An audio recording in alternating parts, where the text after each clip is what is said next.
اللہم صلی علی محمد وعلی آل محمد کما صلیت علی ابراہیم وعلی آل ابراہیم۔ ان کی عظمت بڑھا دی، اس لیے کہ جب وہ آزمائش سے گزر کر کے آئے پھر جو آسانی دی، میرے نبی پاک صلی اللہ علیہ وسلم نے دین ابراہیمی کی بہت ساری چیزوں کو رکھا، کہا میں ملت ابراہیمی پہ ہوں۔ جب کوئی مشکلات کو عبور کر کے آتا ہے، جب کوئی تکلیفیں سہ کر کے آتا ہے، اس کے لیے جو اجر ہوتا ہے، اس کے لیے جو پھر اللہ کتنی ذرا بڑی توجہ کیجئے گا۔ لوگ سمجھتے ہیں فلاں آدمی مشکل میں ہے تو شاید مشکل میں ہی رہے گا، فلاں آزمائش میں ہے تو شاید میرا اللہ فرماتا ہے ایک مشکل دے کے میں دو آسانیاں بھی دوں گا۔ تم مشکل دیکھ رہے ہو، مشکل نہ دیکھو، وہ جو اس کو بعد میں آسانی آنے والی ہے، اور ڈبل جو میں اس پر نعمت کرنے والا ہوں اس کو دیکھو۔ حضرت یوسف کو بھائیوں نے کنویں میں ڈال دیا تھا، اور جب کنویں سے نکلے تو مصر کے بازاروں میں بکے، اور پھر زلیخا نے الزام لگایا تو حالات بگڑ گئے، حضرت یوسف کو جیل جانا پڑا۔ کتنی کٹھن زندگی تھی، لیکن میرے مالک کو کچھ اور ہی منظور تھا۔ کنویں میں گرنے والے، بازار میں بکنے والے، جیل میں جانے والے، الزام لینے والے جناب یوسف کو رب کریم نے اسی مصر کا بادشاہ بنا دیا، اللہ پاک نے اسی مصر کا حکمران بنا دیا۔ یاری تیری سونا ہے پر ازمیشاں تیریاں اگ، اے سونا پرکھیا جاوندائی پہلو نال اگاں دے لگ۔ اس کے لیے تھوڑا سا جتن کرنا پڑتا، تھوڑے کٹھن حالات سے گزرنا پڑتا، تھوڑی آزمائشوں کا روپ دیکھنا پڑتا۔ ہم چاہتے ہیں کہ ہمیں چھیڑے کوئی نہ کوئی تکلیف نہ آئے، کوئی آزمائش، یہ ہو نہیں سکتا میرے بھائی۔ نامی کوئی بغیر مشقت نہیں ہوا، 100 بار جب عقیق کٹا تب جا کر نگی ہوا۔ ہم چاہتے ہیں کہ ہمیں کچھ بھی دقت نہ آئے، مشکلات نہ آئے، اور مشکلات تو انسان کو سنوارتی ہیں بھائی، وہ تو نکھارتی ہیں۔ کبھی پوچھا کرو جا کر کے کسی گندم کے دانے سے کہ تو کہاں کہاں سے ہو کے آیا ہے، کہاں کہاں سے نکل کے آیا ہے، تو وہ بتلائے گا کہ بڑے مشکل مراحل سے گزرا ہوں، اور پھر اللہ نے مجھے طاقت دی ہے کہ میں انسان کے وجود کا حصہ بناؤں۔ تو بھائی کٹھن مراحل، آزمائشیں، تکلیفیں، یہ انسان کو بڑا انسان بنا دیتی، یہ اس کے لیے ترقیوں کا پیش خیمہ ہوتی۔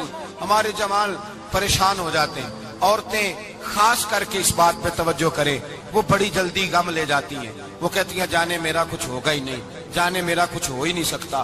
میرے بھائی درجنوں اور بیسیوں لوگ ایسے ہیں جن کی اولادیں نہیں تھی، لیکن نام ان کا ان سے بھی زیادہ ہے جو بڑے بڑے صاحب اولاد۔ حضرت خواجہ معین الدین اجمیری کو جانتے ہیں آپ لوگ؟ نہیں، جو جانتے ہیں وہ بولے جانتے ہیں جی؟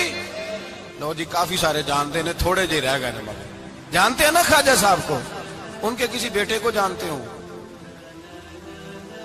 نہیں جانتے، نہیں جانتے، نہیں جانتے آپ ان کے بیٹے کو۔ حضرت خواجہ معین الدین اجمیری رحمت اللہ تعالیٰ علیہ کے بیٹے کو نہیں جانتے، لیکن ویسے آپ ہندوستان میں کسی آدمی کو چھیڑ کے دیکھیں، وہ کہے گا میں خواجہ صاحب کا روحانی بیٹا ہوں، میں اولاد۔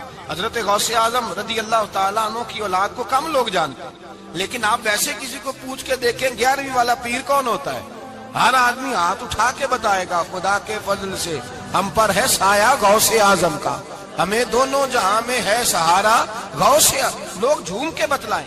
میرے بھائی یہاں لوگ پریشان ہو جاتے ہیں کہ اولاد ہوگی تو یہ ہوگا، فلاں ہوگا تو یہ ہوگا۔ بھائی ایسی کوئی بات نہیں، میرے پاس پیسے ہوتے تو میرا ابا بیماری سے فوت نہ ہوتا۔ جو مالدار ہوتے ہیں تو کیا وہ بچ جاتے ہیں؟ حضرت اسرائیل انہیں چھوڑ جاتے ہیں؟ او خدا کے بندے تو کیسی بات کر رہا ہے؟ یاد رکھ، یہ جو آزمائشیں ہوتی ہیں، یہ جو تکلیفیں ہوتی ہیں، یہ جو تھوڑے سے مشکل حالات ہوتے ہیں۔ حضرت یونس علیہ السلام کی دوستی ہوگی حضرت جبریل امین سے، جناب جبریل ملنے آئے۔ حضرت یونس علیہ السلام فرمانے لگے جبریل میرا دل کرتا ہے مجھے اس بندے کی ملاقات کرا جو اللہ کا سب سے زیادہ عبادت گزار بندہ ہے۔ حضرت جبریل امین لے گئے دور دور فلسطین کے علاقے میں، اور لے جا کر ایک بندے سے ملاقات کرائی جس کی دونوں آنکھیں بھی کوئی نہیں تھی، دونوں بازو بھی کوئی نہیں تھی، دونوں پیر بھی کوئی نہیں تھی، اور اس بندے کی زبان پر لفظ بڑا کیا جاری تھے، یا اللہ تیرا شکر ہے، یا اللہ تیرا، بول کے کہیے یا اللہ تیرا، اے اللہ تیرا شکر ہے، شکر شکر کر رہا تھا۔ حضرت جناب سیدنا یونس علیہ السلام کہنے لگے میں نے تجھے عبادت گزار کو ملانے کو کہا تھا، تو کہاں لے آیا؟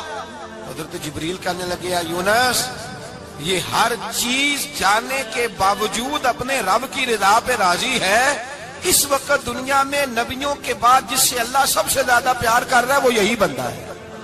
یہ اپنے رب کی رضا پہ راضی ہے. اے تن میرا کنگھی ہووے تے میں زلف سجن دی باواں, تے پوش میرے دی جتی بن جائے تے میں یار دی قدمی آواں.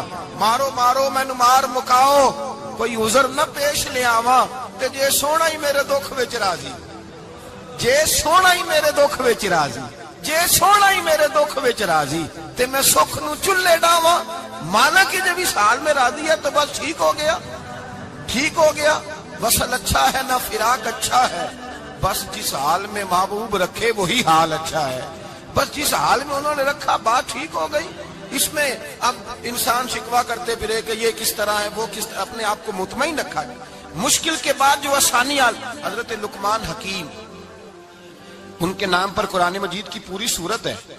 حضرت لقمان حکیم علیہ رحمہ آپ اپنے بیٹے کو نصیحت کر رہے تھے. کہنے لگے بیٹا کو مشکل آئے تو گھبرانا نہیں, کوئی مشکل آئے تو کرے, بیٹوں کو سمجھ آ جائے کہ مشکل آئے تو, سمجھ آ رہی ہے بات کی, مشکل آئے تو. اور کیا خوبصورت جملے, بیٹے کو بٹھا کے کہتے ہیں بیٹا چھوٹی مشکل آئے گی تو اللہ بڑی مشکلات آسان کر دے گا. سمجھو چھوٹی مشکلات آئیں تو اللہ نے بڑی مشکلیں اس نے آسان کر دی. اور آپ کو بتاؤں اصل انسان ہوتا ہی وہ ہے جو مشکلوں میں جینے کا ڈھب سیکھ جاتا ہے, وہ بن جاتا ہے, جو کرب کے حالات میں جینے کا سلیقہ سیکھ جاتا ہے. اپنے بچوں کو یہ سمجھانا, حضرت لقمان بیٹے مشکل آئے تو گھبرانا نہیں, بڑی کو ٹال دیتی ہے, وہ نیکی کا اور آسانی کا پیش خیمہ ہوتی ہے. اللہ اس کے بعد آسانی سمجھا رہے ہیں. کچھ دنوں کے بعد کہنے لگے آؤ فلاں اللہ کے نبی کی ملاقات کو چلیں, فلاں نبی علیہ السلام سے ملنے چلتے ہیں. اس زمانے میں جو نبی تھے ان سے ملنے چلے گئے. بیٹے کو بات یاد تھی, گھوڑے پہ بیٹھے, امام ابن جوزی نے اس کو لکھا ہے, گھوڑے پہ بیٹھے تھے دونوں کے پاس گھوڑے تھے. اب رستہ بہت زیادہ تھا, کھانا ساتھ لے لیا, پانی ساتھ لے لیا, رستہ لمبا تھا, صحرا کا علاقہ تھا. جب جانے لگے تو اتنی سخت گرمی ہوئی کہ گھوڑے بھی بے ہوش ہونے لگے. اچانک ایسی گرم لو چلی کہ گھوڑے بھی. اب دونوں باپ بیٹا جو تھے وہ بڑی جوش میں تھے کہ جانا ہی جانا ہے. گھوڑے سے اتر کر کے پیدل چلنے لگے. اب پیدل چلتے چلتے ذرا آگے گئے تو اب گرمی میں جتنا بندہ پیدل چلتا ہے اتنا پیاس بھی زیادہ لگتی ہے, تو پانی پیتے رہے, کھانا کھاتے رہے, کھانا پانی بھی ختم ہو گیا. تھوڑا آگے چلے نا, اس کے اندر تکلیف بڑی کہ حضرت جناب لقمان کے بیٹے کے پیر کے اندر ایک ہڈی پیوست ہو گئی. اتنی بڑی ہڈی تھی وہ اندر ہی چلی گئی, پیر خون کے فوارے گرنے لگے, بیٹا بے ہوش ہو گیا. حضرت لقمان اس کے سرانے بیٹھے تو بیٹا تھا نا, آنکھوں میں آنسو آ گئے. بیٹے نے آنکھ کھولی تو کہنے لگا ابا جی آپ تو صبر کرنے والے ہیں, آپ رو رہے ہیں. فرمایا بیٹے میں کیا کروں, میرے سینے میں جو دل ہے وہ ایک باپ کا دل ہے. تو باپ جو ہوا تیرا, تیری دکھ پر رونا آیا. بڑی مشکل سے دانت کے ساتھ ہڈی نکالی, ہڈی نکلی تو خون بھی چلا. صاحب زیادہ کہنے لگا حضور آپ نے تو کہا تھا ہر مشکل کے بعد آسانی ہوتی ہے, اور چھوٹی مشکل دے کے اللہ بڑی سے بچا لیتا ہے, تو ہم تو اچھے کام چلے تھے. مشکل پہ مشکل, مشکل پہ مشکل, یہ کیا ہے؟ حضرت لقمان کہنے لگے بیٹا نہ تو رب کی حکمتوں کو جانتا ہے نہ پوری طرح میں جانتا ہوں, لیکن جو میں نے کہا تھا وہ بات سچی ہے. فَإِنَّ مَعَ الْعُسْرِ يُسْرًا إِنَّ مَعَ الْعُسْرِ يُسْرًا. اللہ ہر مشکل کے بعد آسانی عطا فرمائے گا, اور فرمایا میرا ایمان ہے کہ ضرور عطا فرمائے گا. یہ بات کہہ رہے تھے کہ سامنے سے دھواں اٹھا, اتنا سخت دھواں اٹھا کہ آپ نے سوچا شاید وہاں بادیا وہاں جاتے ہیں. وہاں چلنے لگے تو پیچھے سے کسی نے آواز دی ٹھہر جاؤ, رکو. وہیں رک گئے. تھوڑی دیر گزری تو کہا رک جاؤ. جب رکے تو ایک بولنے والا بولا, کہنے لگا تمہارے لیے تھوڑی دیر کے بعد جانوروں کا بندوبست کر دیا جائے گا, کھانے کا بھی بندوبست ہو جائے گا, بچے کا پیر بھی صحیح ہو جائے گا, چلے جانا, لیکن ذرا ٹھہرو. حضرت لقمان کہنے لگے بولنے والے تو کون ہے؟ تو کہنے لگے میں اللہ کا فرشتہ ہوں, میں اللہ کا فرشتہ ہوں. کہا اللہ کے فرشتے اور یہ سارا کچھ کیا ہے؟ تو فرشتہ کہنے لگا اصل بات یہ ہے کہ سامنے بستی پر مجھے عذاب نازل کرنے کا حکم ملا تھا, آپ بڑی تیزی سے آ رہے تھے. میں نے رب سے دعا کی کہ اللہ اس باپ بیٹے کی غلطی کوئی نہیں, مہربانی فرما. رب نے پہلے آپ کو صحرا میں الجھایا, پھر میری دعا کی برکت سے آپ کے گھوڑے ٹھہر گئے, پھر میری دعا کی برکت سے آپ کا پانی ختم ہوا, پھر میری دعا کی برکت سے آپ کے بیٹے کو زخم آیا, پھر میری دعا کی برکت سے سامنے سے دھواں اٹھا. فرمایا یہ جو تمہیں مشکل پہ مشکل آ رہی تھی یہ تو میرا رب تمہیں عذاب سے بچانا چاہ رہا تھا، یہ جو تمہیں مشکل پر مشکل آ رہی تھی تو میرا مالک تمہیں عذاب سے بچا رہا تھا، تم سمجھ نہیں رہے تھے۔ حضرت لقمان نے بیٹے کی طرف دیکھا تو بیٹے کہنے لگے ابا جی بات بالکل سچی ہے، افضل الذکر لا الہ الا لا الہ الا، اور پھر پڑھنے لگے حسبنا اللہ و نعم الوکیل نعم المولا و نعم النصیر۔ یہ ورد ہونے لگے۔ بھائی جب تجھے مشکل آتی ہے، آزمائش آتی ہے، تو اس وقت سمجھتا ہے پتہ نہیں میرے ساتھ کیا بننے لگا ہے۔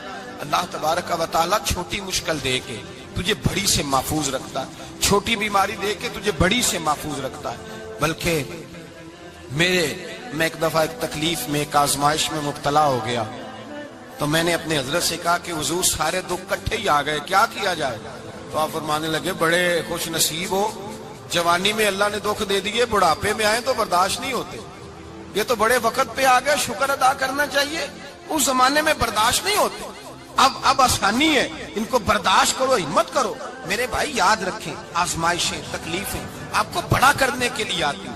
ہم آزمائش کو برا جانتے ہیں، دکھ کو برا جانتے ہیں، دکھ تو بڑے پیارے ہوتے ہیں، یہ رونے کا سلیقہ سکھاتے ہیں، یہ اللہ کو منانے کا طریقہ سکھاتے ہیں، یہ مسجد میں جانے کا۔ وہ جو سکھی بندہ ہے نا، سکھی، مجھے ایک صاحب کہنے لگے دو قسم کے لوگ مدینے سے آتے ہیں، مدینہ شریف پوچھنے لگے، کہنے لگے حضرت جی دو قسم کے بندے ہیں، کچھ واپس جاتے ہوئے تڑپ رہے ہیں، کچھ تصویریں کھینچ رہے ہیں رخصتی کے وقت، فرق کیا ہے؟ تو میں نے کہا وہ جو تصویریں کھینچ رہا ہے وہ امیر آدمی ہے، اسے پتا ہے کہ میں پھر ٹکٹ لے لوں گا، مہینے کے بعد پھر آ جاؤں گا، اور یہ مدینہ چھوڑتے ہوئے تڑپ رہا ہے، یہ کوئی غریب ہے، یہ کہہ رہا ہے پتہ نہیں دوبارہ موقع ملے کہ نہ ملے، یہ دکھی ہے، یہ آزمائش میں دکھی۔ سکھی بندہ تو مکے جا کے نہیں روتا، وہاں بھی کھڑا ہے، ڈٹ کے کھڑا، دکھی کوئی نہیں تو روئے کیسے؟ روئے کیسے؟ دکھیے دی گل دکھیا ہی جانے، دکھیے دی گل، کیا خوبصورت لفظ ہے میاں صاحب کی، اور لفظوں میں حسن دیکھے، کہنے لگے دکھیے دی گل یہ دکھیا ہی جانے، تے سکھیے نو کی خبراں، تے یار جنہاں دے موت نے مارے روندے نہیں تک تک قبراں۔ یہ مشکل مرحلہ ہوتا ہے، جب انسان تکلیف میں ہوتا ہے پھر اسے احساس ہوتا ہے، اور تکلیف والے کو ہی تکلیف والے کی تکلیف کا احساس ہوتا ہے۔ جب آپ کو اللہ مشکل دیتا ہے تو سمجھ لیں رب آسانی دینا چاہ رہا ہے، جب تیز دھوپ آتی ہے تو سمجھ لیں اللہ گرم ہوا گزار کے ٹھنڈی بارش برسانا چاہ رہا ہے، اور جب چاروں طرف سے گھٹن ہو، پنجابی میں کہتے ہیں گما لگ جائے، تو پھر سارے بول کے کہتے ہیں اب جو طوفان آئے گا وہ سخت ہی آئے گا، اس لیے کہ گھٹن جتنی زیادہ ہوتی ہے پھر فضل بھی اتنا۔ جن لوگوں نے تکلیفیں زیادہ سہی تھی رب نے عزتیں بھی زیادہ ہی عطا فرمائی، جن لوگوں نے تکلیفیں زیادہ سہی نا انہیں اللہ نے درجہ بھی۔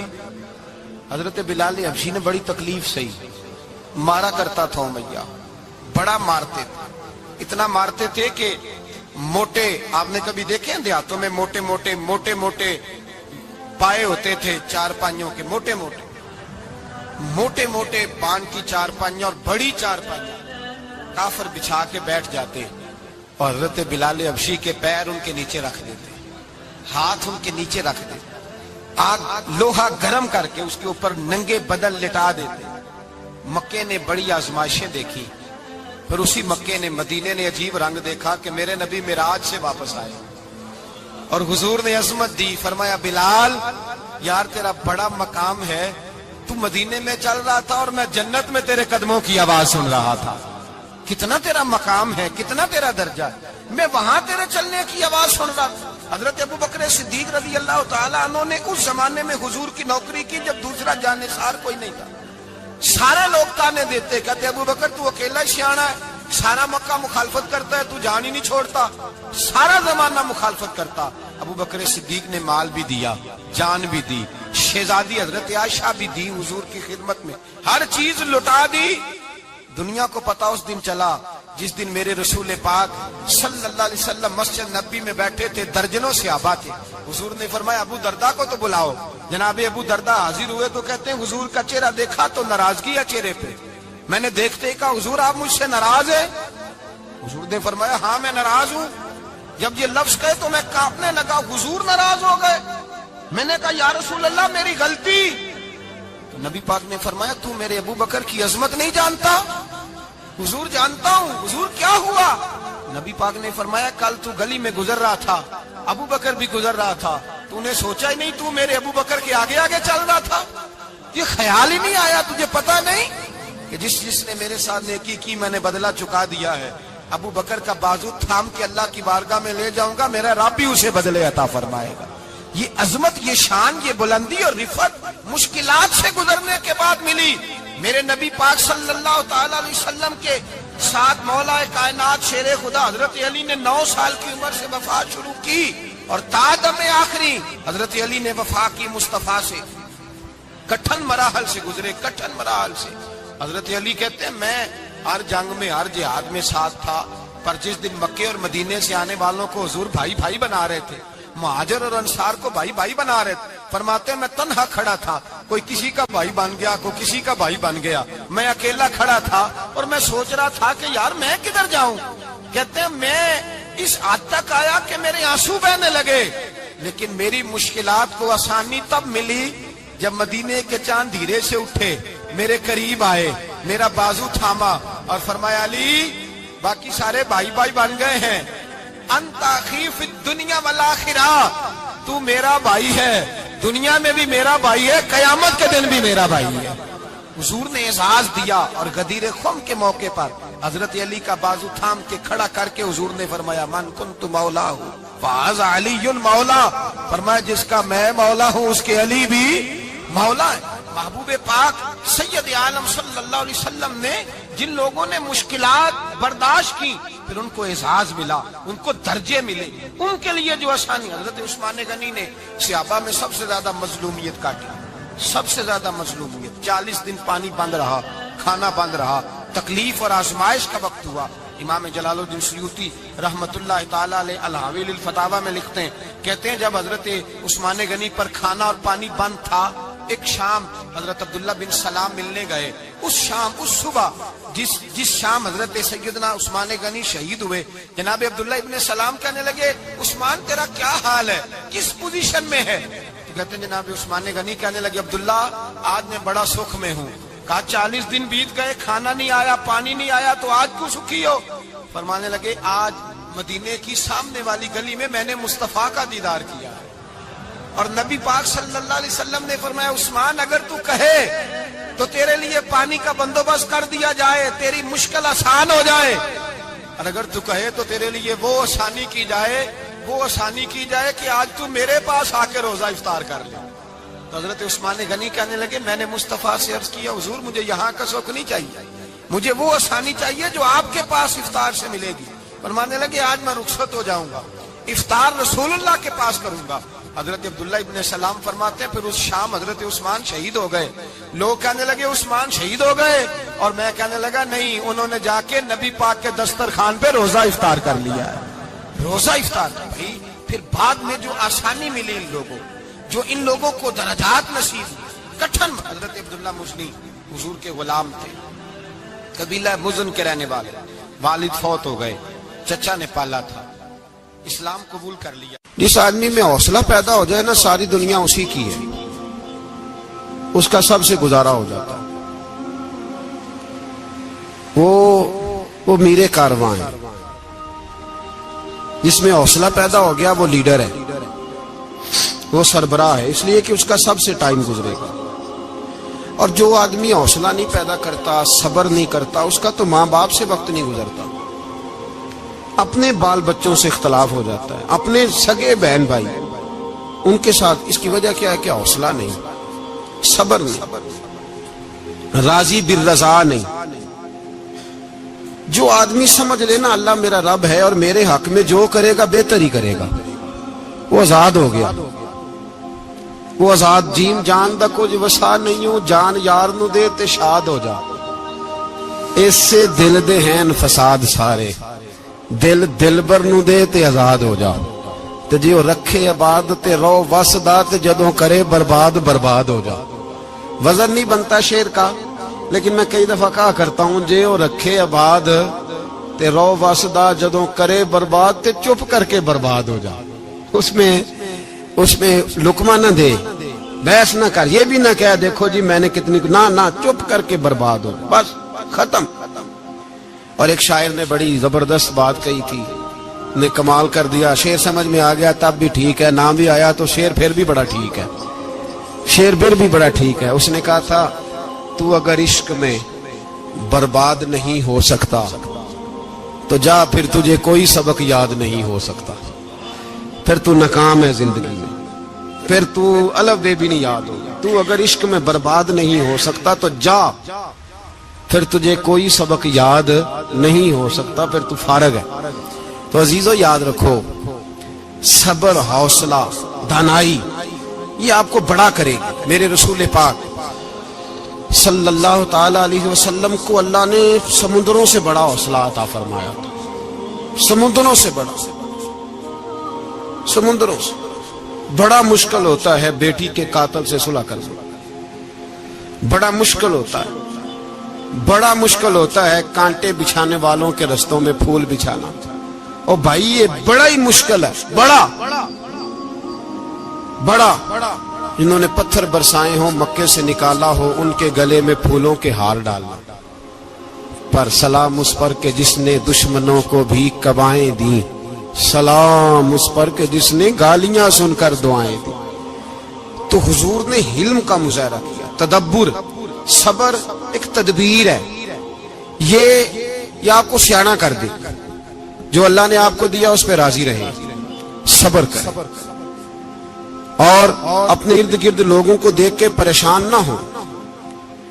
نبی پاک علیہ الصلوۃ والسلام نے اپنی امت کو صبر سکھایا, اور ساتھ یہ بھی حکم فرمایا کہ مصیبتیں اور مشکلیں بڑے لوگوں پہ آتی ہیں, چھوٹوں پہ مشکلات, جو دل کے چھوٹے ہوں, ذہن کے چھوٹے ہوں, ان پر اللہ مشکل نہیں ڈالتا.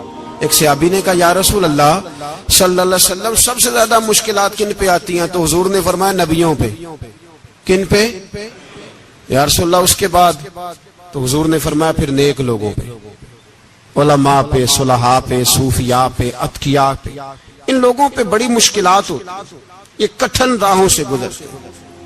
بھائی تیار کریں ذہنی طور پہ اپنے آپ مشکلات کے لیے, آزمائشوں کے لیے, تکلیفوں کے لیے تیار کریں. جب آپ تیار رہیں گے پھر آنے والی مشکل آسانی سے گزر جائے گی, اور جب کہیں گے پتہ نہیں کیا ہوگا, حوصلہ چھوڑ جائیں گے, پھر معاملہ خراب ہوگا. دلیر رہیں. نبی پاک صلی اللہ علیہ وسلم کے مدینے آنے سے پہلے ایک شخص تھا, عبداللہ بن ابی سلول اس کا نام تھا. تو مدینے والے لوگ اس کو اپنا پیشوا مانتے تھے, اوس بھی خزرج بھی, اس کی تاج پوشی بھی کی, بڑی اس کی منتا تھی. جب حضور آ گئے تو اس کا کاروبار بند ہو گیا.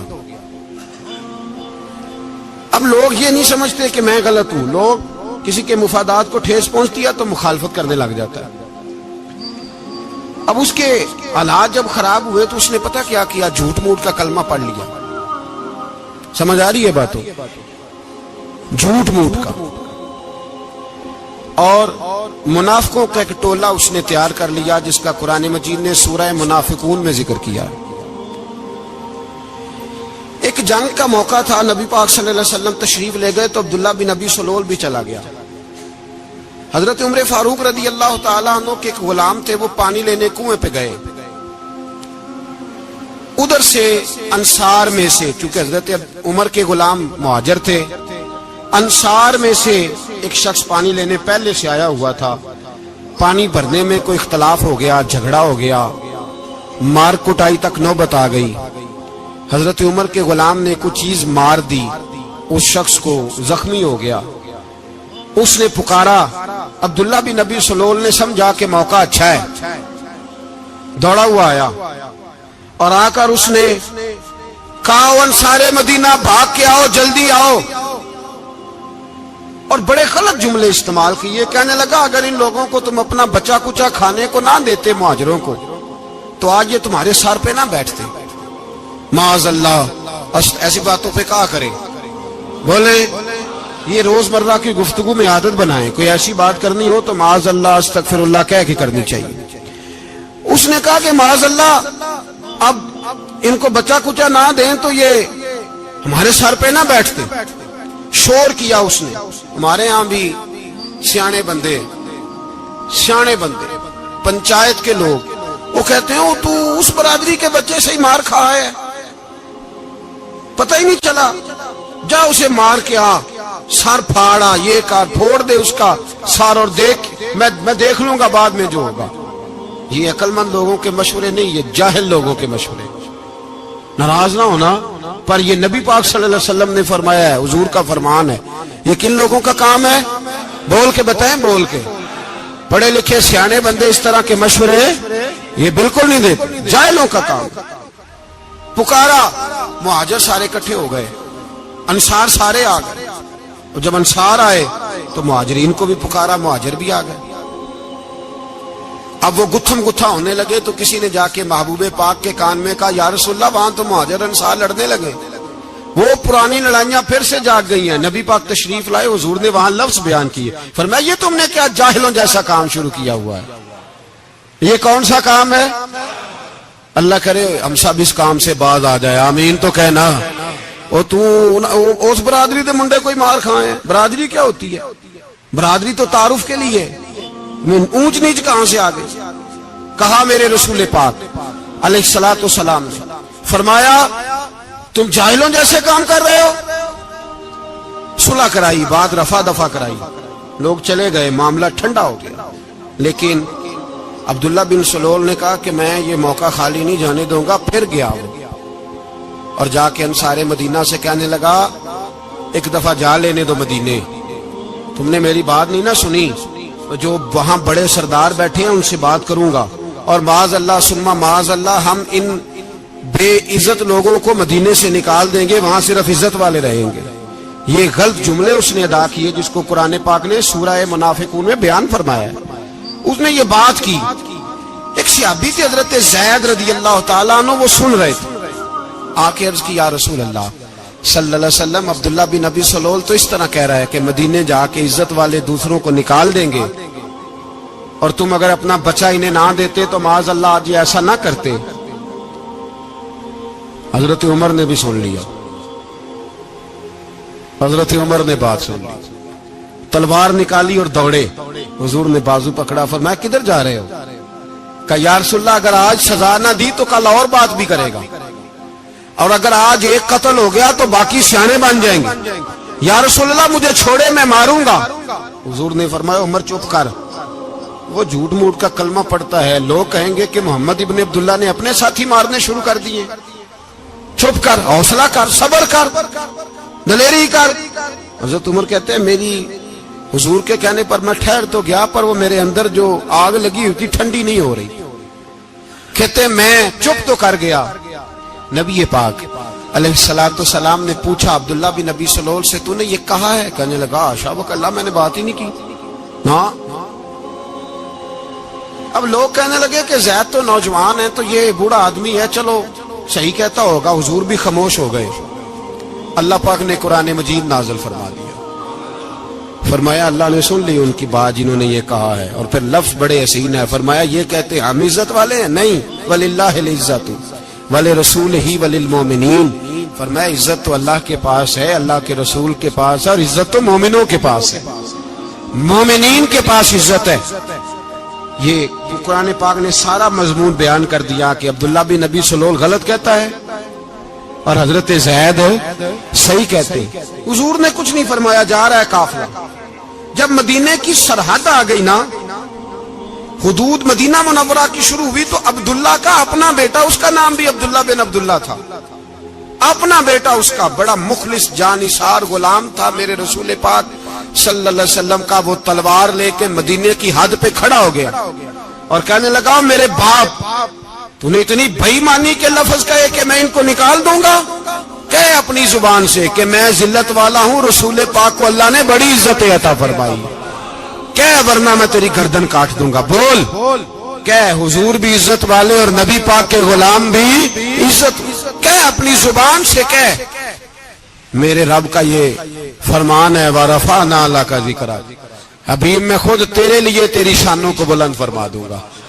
تو کہا تو دشمن ہو کے کہنے لگا میرے بیٹے مجھے معاف کر دے، مصطفیٰ تو بڑی عزتوں والے، ان کے غلام شانوں والے.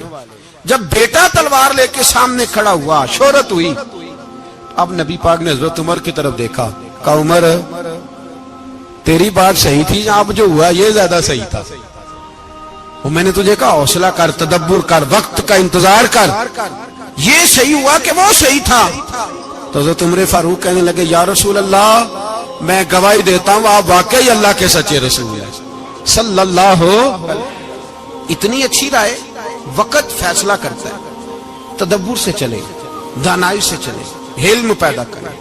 بردباری, ہمیں کئی دفعہ سجدہ صاف کرنا پڑتا ہے, ہم جو کہتے ہیں بات اس کے الٹ نکل آتی ہے. ہم کسی شخص کے بارے میں کچھ تبصرہ کر بیٹھتے ہیں, کچھ عرصے کے بعد ہمیں پتا چلتا ہے کہ وہ تو ایسا تھا ہی نہیں, ہم نے غلط بات کر. ہم بغیر تحقیق کے, بغیر تفتیش کے, حوصلہ نہ ہونے کی وجہ سے, صبر نہ ہونے کی وجہ سے ہم بہت سارے کام کر گزرتے ہیں, پھر ہمیں نقصان ہوتا ہے. اپنی زندگی میں حلم نہ چھوڑے, حوصلہ نہ. لڑائیاں ہوتی ہیں نا گھروں میں, اس کی وجہ خامد ہوتا ہے, بیوی نہیں ہوتی. یہ بات گھر جا کے بتانا کہ آج انہوں نے کہا. لڑائی کی وجہ کون ہوتا ہے؟ نہ بولو تسی, پر میں تے آ ہی چھڑیا ہے, وہ تو ریکارڈ ہو گیا ہے. لڑائی کی وجہ کون ہے؟ جڑے باتیں لڑتے ہیں وہ کندے ہی نہیں پے. وجہ کون بنتا ہے جی؟ کیوں بلا؟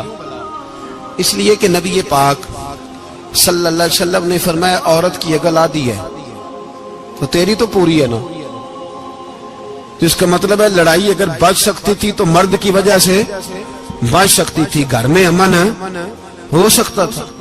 کہتے ہیں یہ بڑی بیوقوف ہے, میری سنتی نہیں. تو میں نے کہا جو اس سے بحث کر رہا ہے وہ سیانا ہے؟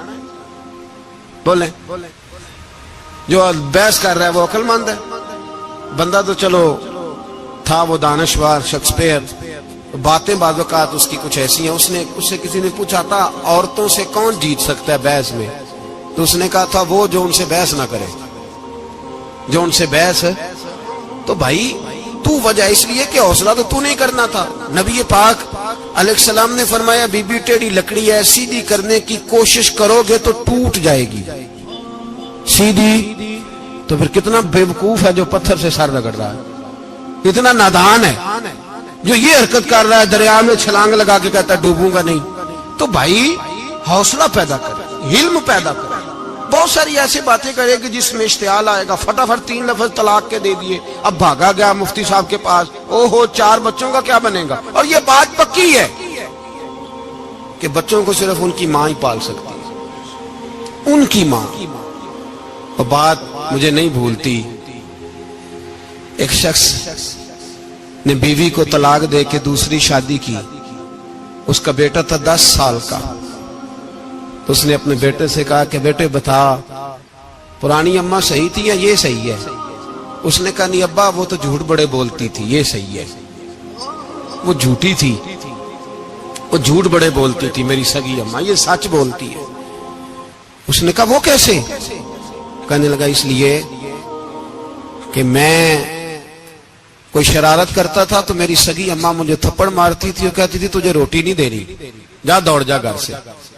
تو میں دوڑ جاتا تھا تو جھوٹ بولتی تھی نہیں دینی, پھر آدھے گھنٹے کے بعد مجھے ڈھونڈنے لگ جاتی تھی, ڈھونڈ کے لاتی تھی, پھر میری منت کرتی تھی, پھر مجھے کہتی تھی نہ مجھے ستایا کر, پھر میرا ماتھا چومتی تھی, پھر میری مرضی کا کھانا بنا کے دیتی تھی, پھر میرے منہ میں لقمے ڈالتی تھی. جھوٹی تھی, پہلے کہتی ہے نہیں دینی, پھر پیچھے بھاگتی ہے. یہ سچی ہے, میں شرارت کرتا ہوں تو تھپڑ مار کے نکالتی ہے, پھر میں منتیں کرتا ہوں پر روٹی نہیں دیتی, پیر پکڑتا ہوں نہیں دیتی, سچ بولتی ہے, اپنی بات پہ ڈٹ جاتی ہے. او بھائی بچے اس کی ماں ہی پال سکتی ہے.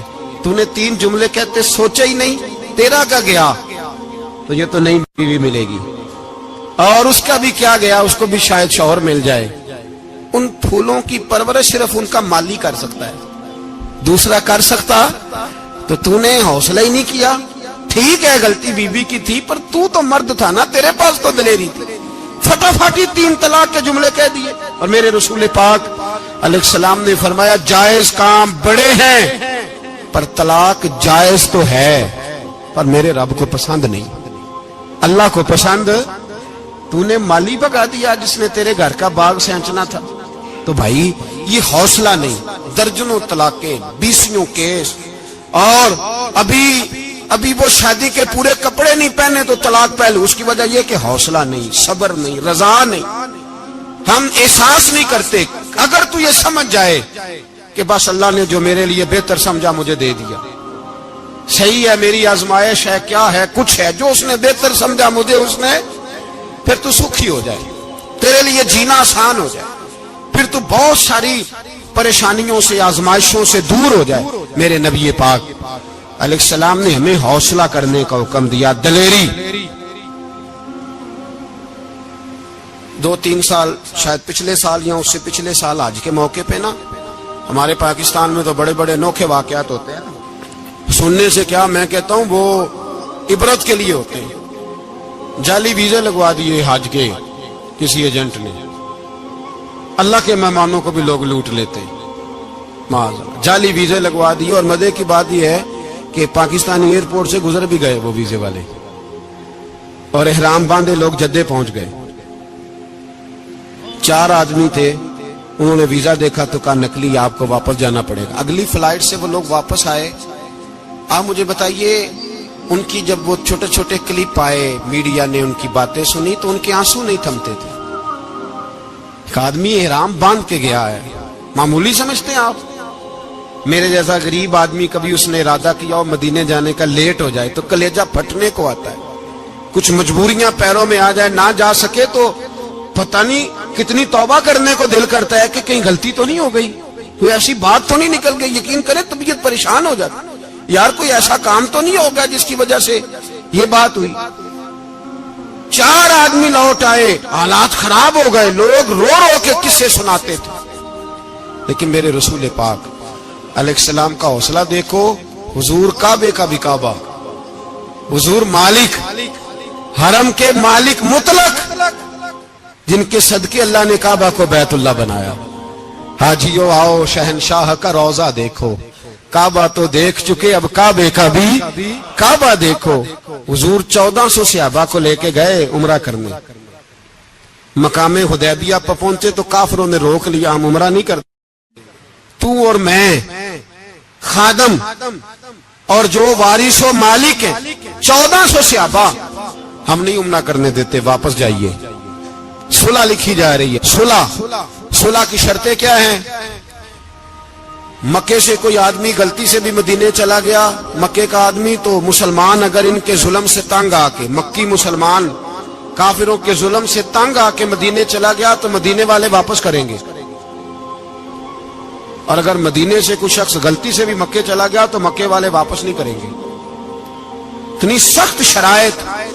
حضرت عمر غصے سے کانپنے لگے، صحابہ پریشان ہیں، پر میرے رسول پاک نے صبر دکھایا، حوصلہ، تدبر، یہ تدبیر ہے۔ صبر ایک بہترین تدبیر ہے، اگر کوئی اپنائے تو بہترین طریقہ ہے۔ حضور نے فرمایا ہمیں منظور ہے، صلح کرو، اور اتنا سخت حکم ہے، کہنے لگے 1400 احرام والے واپس جائیں، بعد میں آنا، اس وقت نہیں عمرہ کرنے دیں گے۔ میرے نبی پاک علیہ السلام، مجھے بتاؤ، مجھے اور آپ کو دکھ ہوتا ہے تیاری ہو تو پروگرام رہ جائے، تو اگر احرام باندھا ہو اور اللہ کے رسول نے بندھوایا ہو تو حضور واپس لوٹنے لگے تو کتنی تکلیف کی بات ہے۔ حضور نے فرمایا چلو آئندہ آئیں گے۔ معاہدہ لکھا جا رہا ہے، حضرت علی معاہدہ لکھ رہے ہیں، لکھو محمد الرسول اللہ صلی اللہ علیہ، محمد الرسول اللہ صلی اللہ علیہ وسلم اور قریش مکہ کے بیچ معاہدہ۔ یہ تحریر لکھی جا رہی تھی تو ابو سفیان بول پڑا، کہنے لگا جی ہم محمد الرسول اللہ نہیں نکلنے دیں گے، معاذ اللہ، یہی تو ہمارا جھگڑا ہے، اگر آپ کو رسول اللہ مان لیا تو پیچھے رہ کیا گیا، محمد ابن عبداللہ لکھیں۔ حضور نے حضرت علی سے فرمایا رسول اللہ کاٹ کے محمد ابن عبداللہ لکھو۔ حضرت علی لکھ رہے تھے، محمد رسول اللہ لکھا تھا، فرمایا رسول اللہ کاٹ کے محمد ابن عبداللہ لکھو۔ تو حضرت علی کہنے لگے حضور مجھے یہ لفظ کاٹنا نہیں آتا، حضور مجھے یہ لفظ کاٹنا، کسی صحابی نے اعتراض نہیں کیا کہ لکھنا آتا تھا، کہا مجھے کاٹنا۔ حضور نے دوبارہ کہا علی کاٹ دو، کہا یا رسول اللہ مجھے یہ لفظ کاٹنا نہیں آتا۔ میرے حبیب نے تیسری دفعہ کہا علی کاٹو، تو شیر خدا نے قلم چھوڑا، ہاتھ باندھے اور کھڑے ہو کہنے لگے محبوبہ مجھے تیرے قصیدے لکھنے آتے ہیں، کاٹنے کوئی نہیں آتے، میں مجبور ہوں، مجھ سے نہیں ہوتا، کوشش کرتا ہوں، نہ قلم اٹھتا ہے نہ ہاتھ چلتا ہے۔ میرے حبیب پاک نے قلم پکڑا اور لفظ رسول اللہ خود کاٹ کے محمد ابن عبداللہ کرایا۔ بھائی وقت گزر گیا، صلح ہو گئی، یہ تدبر، یہ حوصلہ، یہ تدبیر میرے نبی نے فرمائی۔ اب تو 1400 کو مکے نے نہ داخل ہونے دیا، لیکن 1 سال ہی گزرا، تھوڑا ہی وقت گزرا، میرے رسول پاک 10,000 کو لے کے مکے میں داخل ہو گئے۔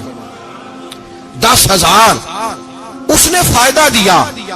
حکمت کیا تھی، تدبر کیا تھا؟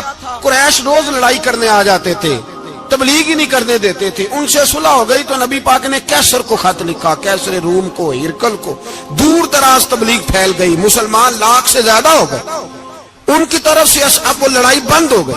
میرے حبیب پاک علیہ السلام کے حوصلے نے کمال دکھایا، اس تدبیر نے فائدہ دیا امت مسلمہ کو۔ 10,000 کا لشکر لے کے حضور کعبے میں داخل ہوئے۔ کل جو ابو سفیان کہتے تھے نا محمد رسول اللہ لکھنے نہیں دوں گا، آج وہ خود کہہ رہے تھے اشہد ان لا الہ الا اللہ واشہد ان محمد رسول اللہ صلی اللہ علیہ۔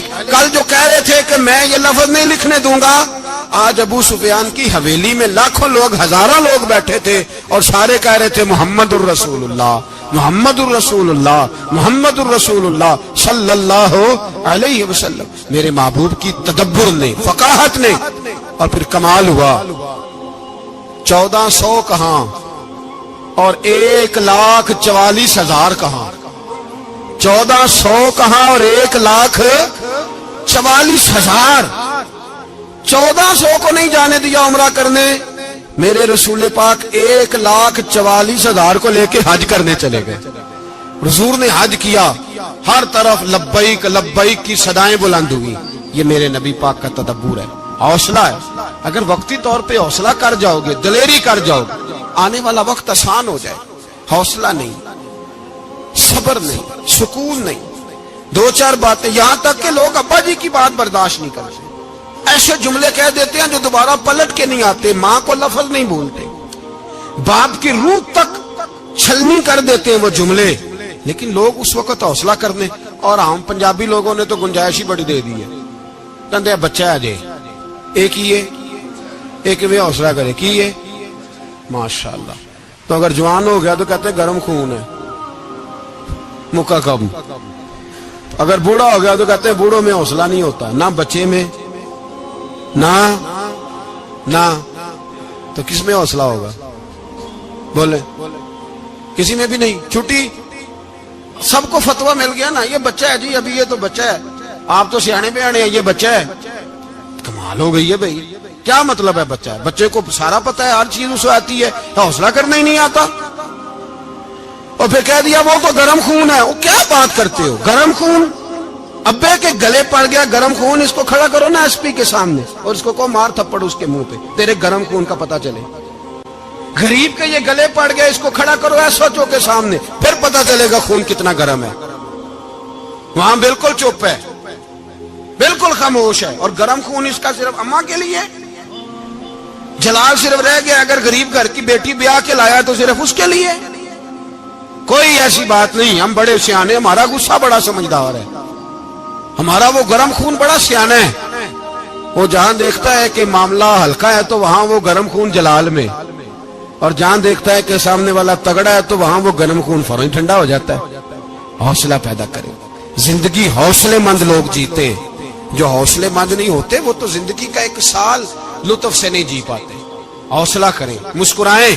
میرے نبی پاک صلی اللہ تعالی علیہ وسلم نے نا عثمان بن طلحہ، کعبے کی چابی ان کے پاس ہوتی تھی، تو حضور نے ایک دن فرمایا عثمان، اچھا یہ نہیں تھا کہ عثمان خاص لوگوں کو چابی کعبہ کھول کے دکھاتے تھے، بلکہ ان کو قریش کی جانب سے یہ حکم تھا کہ جو بھی تجھے کہے تو نے کعبے کا دروازہ کھول دینا۔ نبی پاک علیہ الصلوۃ والسلام نے نا ہجرت سے 2-4 دن پہلے کہا کہ عثمان ذرا چابی دو، میں نے کعبہ اندر سے دیکھنا ہے۔ بڑے ٹھنڈے دل سے ذرا سننا، ادھر دیکھو میری طرف، ادھر دیکھیے گا ذرا میرے بھائی۔ میں نے ایک بندے سے کہا یار پانی کی بوتل دینا دکاندار سے، ایک ہے اس نے کہہ دیا نہیں میرے پاس، اس بات کا کوئی غصہ؟ بولیے، اور اگر وہ کہے سارے زمانے کو ملے گی آپ کو نہیں دینی، پھر بولے میرا خیال ہے چپ کر کے ہنس کے آ جائیں گے، سوال ہی نہیں پیدا ہوتا۔ ہم کہیں گے مجھے نہیں نہ دینی، تو نے تو دکان اٹھا یہاں سے، بند کر اسے، کیا مطلب ہے سب کو دینی ہے تجھے نہیں دینی؟ کیا معنی ہے اس کا؟ لے کے جاؤں گا، جھگڑا ہوگا، بحث کریں گے۔ عثمان بن طلحہ سے حضور نے فرمایا دروازہ کھولو، کعبہ دیکھنا ہے۔ عثمان کہنے لگا میں ساری دنیا کو دکھاؤں گا، آپ کو نہیں دکھاؤں گا۔ کتنی سخت بات ہے، پر قربان جائیں رسول اللہ کے حوصلے پہ صلی اللہ علیہ۔ عثمان کہتے ہیں میں نے یہ بات کی تو نبی پاک مسکرانے لگے، اور میں اچھا نہیں دینی، نہیں دینی، تو حضور نے نا مسکرا کے اور میری کمر پہ تھپکی دی، فرمایا اچھا یاد رکھنا یہ چابی میں تجھ سے لے لوں گا، اور جس کو میرا دل کرے گا میں اس کو دوں گا۔ عثمان کہتے ہیں روز رات کو نبی پاک کے یہ جملے میرے کانوں میں گونجا کرتے تھے، گونجتے تھے کہ حضور نے فرمایا۔ کہتے ہیں جس دن پتا چلا نا نبی پاک 10,000 کا لشکر لے کے آ رہے ہیں، تو ابو سفیان میٹنگیں کر رہے تھے، مکے کے سارے سردار تیاری کر رہے تھے، اور میرے کانوں میں ایک ہی لفظ تھا کہ حضور نے فرمایا میں چابی لے لوں گا، پھر جس کو میں چاہوں گا اسے دوں گا۔